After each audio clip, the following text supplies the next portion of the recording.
Halo sahabat Sekolah Tekno, sekarang kita akan belajar bagaimana memanage user ya teman-teman ya.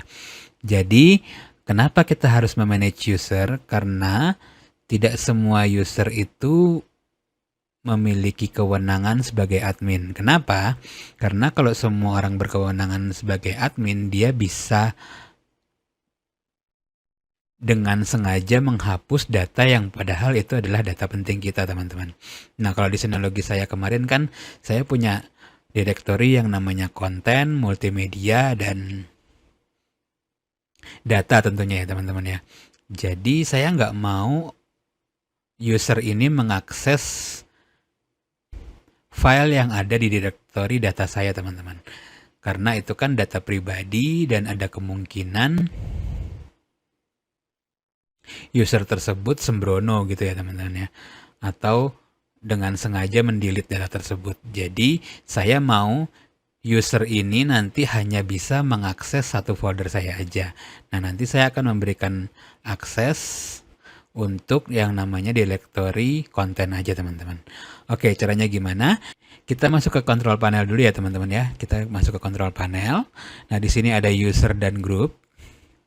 Nah, di sini untuk menambah user itu kita klik yang ini teman-teman, create. Nah, di sini ada nama, di sini kita tuliskan aja S Tekno. Gitu ya, biar gampang. Description-nya ini kita kosongin aja. Untuk email kita kosongin. Nah, untuk passwordnya kita masukkan kombinasi huruf kecil sama huruf besar ya teman-teman ya. Misalnya sekolah Tekno 123.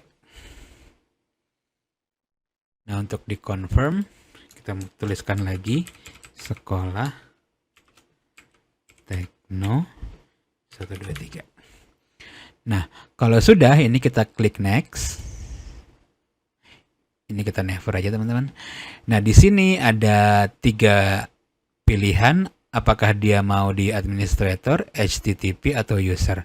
Karena dia ini hanya user biasa, kita pilih yang user aja secara default ya teman-teman ya.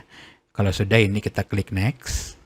Nah, di sini adalah pembagian folder teman-teman. Nah, di sini kan ada folder-folder yang sudah saya buat ya teman-teman ya. Nah, saya mau user ini hanya bisa mengakses folder konten. Jadi ini kita kasih gini aja, no access, dan untuk konten ini kita kasih read and write. Oke lah, dia boleh mengupdate data-data yang ada di directory atau folder konten saya ini teman-teman. Oke, kalau sudah, jadi ini adalah pemilihan directory ya teman-teman ya. Assign share folder permission. Jadi ini share folder yang boleh dia akses hanya file konten. Oke, untuk selanjutnya kita klik next. Nah, di sini untuk limit, ini nggak usah kita kasih limit ya, terserah dia aja karena dia hanya akan mengakses folder konten ya teman-teman ya. Kalau sudah kita klik next. Nah, di sini adalah pengaturan aplikasi nih teman-teman. Nah, di sini kita akan memberikan si S Tekno itu hak akses teman-teman. Nah, untuk hak aksesnya itu apa aja? Oke lah, saya kasih dia FTP, File Station, sama DSM. Jadi dia bisa buka Disk Station Management di Synology saya, tapi dengan hanya boleh mengakses di folder konten aja ya teman-teman ya. Oke, kalau sudah seperti ini, kita klik next. Untuk yang ini kita biarkan aja seperti ini default. Kalau sudah klik next. Nah, ini untuk konfirmasi ulangnya ya teman-teman ya. Jadi dia hanya boleh mengakses konten dan untuk file selanjutnya ini nggak ada akses untuk dia gitu ya teman-teman ya. Dan aplikasi yang dikasih privilege-nya cuman DSM, FTP, sama File Station. Oke, kalau sudah kita klik done. Nah, sampai di sini pembuatan user sudah selesai ya teman-teman ya. Nah, sekarang kita coba buktikan apakah hak akses tadi atau privilege tadi sudah bisa diaktifkan di user sTechno ini teman-teman. Caranya gimana? Ini kita close dulu, lalu kita sign out. Nah, di sini kita ganti usernya jadi sTechno.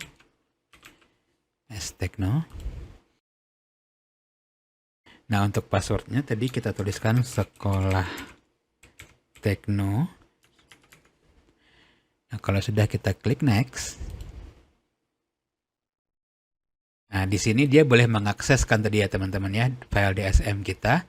Ini kita klik OK aja. Nah, di sini dia cuman bisa mengakses file station aja teman-teman. Jadi untuk kontrol panel apa segala macam yang tadi ada di bawah sini itu nggak bisa diakses. Kenapa? Karena dia hanya user biasa ya teman-teman ya. Oke, sekarang kita coba lihat di file station teman-teman. Nah, ini file station. Jadi dia hanya bisa mengakses file yang namanya konten. Ya, jadi ini adalah folder atau direktori yang berisi konten-konten yang saya buat untuk YouTube dan TikTok ya teman-teman ya. Jadi usernya sTechno itu hanya bisa mengakses ini saja. Gitu teman-teman. Jadi itu adalah fungsi dari manajemen user teman-teman. Jadi harapannya orang-orang yang bisa mengakses teknologi kita itu tidak bisa mengakses untuk data-data penting kita. Gitu teman-teman. Gimana? Gampang ya teman-teman ya? Seperti biasa, kalau ada pertanyaan tulis aja di kolom komentar. Jangan lupa di like, share, dan di subscribe ya teman-teman ya. Supaya channel kita lebih berkembang. Sampai jumpa di pertemuan berikutnya. Dadah!